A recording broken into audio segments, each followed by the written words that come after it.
Vous ne connaissez pas le gombo?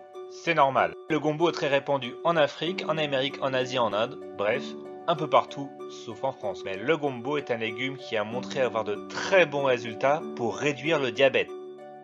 Un conseil simple pour contrôler le diabète, mangez des gombos. Le diabète se développe partout dans le monde à cause de la mauvaise alimentation que nous subissons et devient une épidémie aux conséquences très graves. Le diabète survient quand le taux de sucre dans le sang est trop élevé et cela a des conséquences graves, entraînant des risques accrus de crise cardiaque, d'insuffisance rénale et des problèmes nerveux avec de la perte de sensation dans les mains et dans les pieds en particulier. Les personnes atteintes de diabète doivent parfois s'injecter de l'insuline ou payer des traitements très coûteux avec de nombreux effets secondaires. Mais il faut être conscient qu'il existe aussi des méthodes naturelles pour faire baisser le taux de sucre dans le sang, comme par exemple les gombos.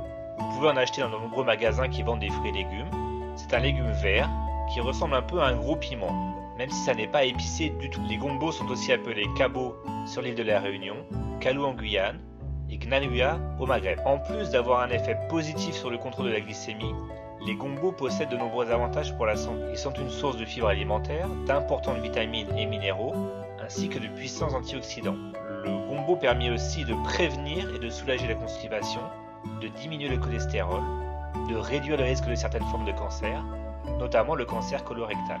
Il contient des folates. Les folates aident à nettoyer les poumons et ils sont particulièrement importants dans la période de préconception et pendant la grossesse où ils aident à prévenir les malformations. Le gombo contient aussi de la vitamine K, ce qui est important pour la santé des os et joue un rôle majeur dans la coagulation sanguine. Voici une méthode très simple pour contrôler le diabète en utilisant les gombos.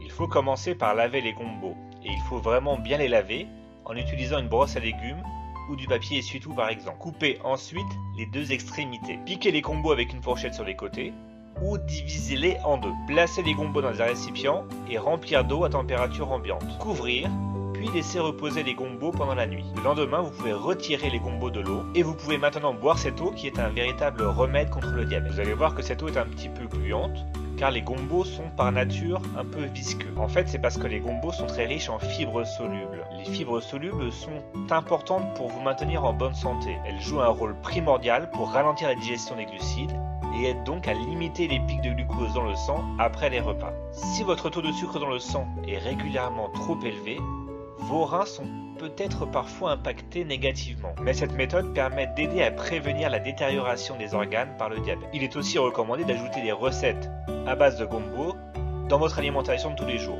Mais attention, si vous décidez de modifier radicalement votre alimentation pour combattre votre diabète, assurez-vous de consulter votre médecin pour lui dire par exemple que vous allez prendre des gombos tous les jours comme un traitement naturel contre le diabète. D'ailleurs, sur la chaîne Adieu Diabète, je vous décris sans cesse des aliments qui sont bons pour lutter contre le diabète. Mais ne croyez pas que les effets étonnants du gombo par exemple sur le taux de sucre dans le sang va vous permettre de consommer à côté des aliments sucrés ou des produits modifiés industriellement. La gestion du diabète et les traitements alternatifs sains et naturels doivent toujours faire partie d'un mode de vie sain et ne doivent jamais être utilisés pour consommer ce qu'on appelle communément de la malbouffe. Voilà, j'espère que cette vidéo vous a appris quelque chose. Et si c'est le cas, n'hésitez pas à mettre un j'aime sous la vidéo et à partager cette vidéo avec quelqu'un que vous connaissez et que ça peut aider. Bonne journée à tous.